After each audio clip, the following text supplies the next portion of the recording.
આપણી થીમનું નામ શું છે?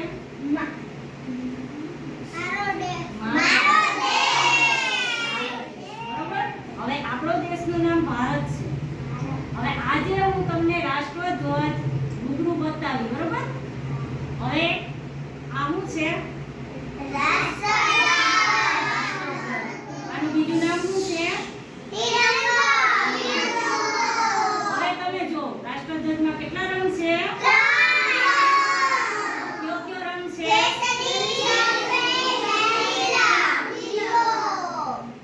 હવે લીલો રંગ શું કહેવા માંગે? પછી સફેદ રંગ અને કેસરી રંગ. હવે જો તમે વચ્ચે વચ્ચે શું છે? એમાં કેટલા આરા છે? 24 આરા. આપણે શું કહેવા માંગે?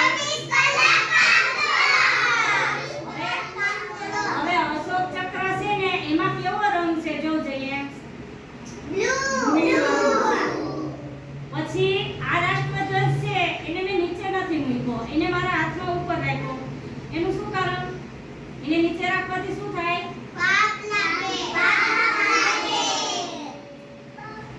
આપણા રાષ્ટ્રધ્વજનું શું થાય? અપમાન થાય. હંમેશા આપણા રાષ્ટ્રધ્વજને આપણે સન્માન આપવું પડે અને રાષ્ટ્રધ્વજને કોઈ દિવસ નીચે રાખવાનો નથી. કારણ કે નીચે પડે આપણો રાષ્ટ્રધ્વજ તો ઈ આપણા રાષ્ટ્રધ્વજનું અપમાન થયું ગણાય. એટલે હંમેશને ઊંચો જ રાખવાનો, નીચે મૂકવાનો નહીં. અને રાષ્ટ્રધ્વજ છે ઈ આપણા દેશનો રાષ્ટ્રીય ધ્વજ છે. એટલે એને ત્રિરંગો કહેવામાં આવે છે. અને ત્રિરંગો એટલા માટે કહેવામાં આવે છે કે એમાં 3 રંગ છે. એટલે હંમેશા રાષ્ટ્રધ્વજને આપણે ઉપર રાખવાનો છે. પછી રાષ્ટ્રધ્વજને આપણે જમણા આપીએ. પછી આપણું રાષ્ટ્રગીત કયું છે?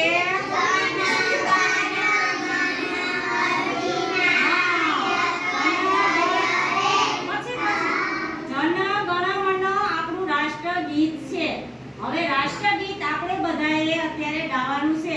તો પહેલા એકી સાથે બધા ઊભા થઈ જાય પોતપોતાની જગ્યાએ. હંમેશા રાષ્ટ્રધ્વજને રાષ્ટ્રગીત આપણું ઊભા થઈને બોલવાનું છે. બધાએ જમણા હાથે સલામી આપે. જમણા હાથે, જમણો હાથ આ સાઈડ. જમણા હાથે સલામી આપવાની છે. હવે આપણે રાષ્ટ્રગીત ગાવાનું છે.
હવે નીચે બેસી જાઓ બધા.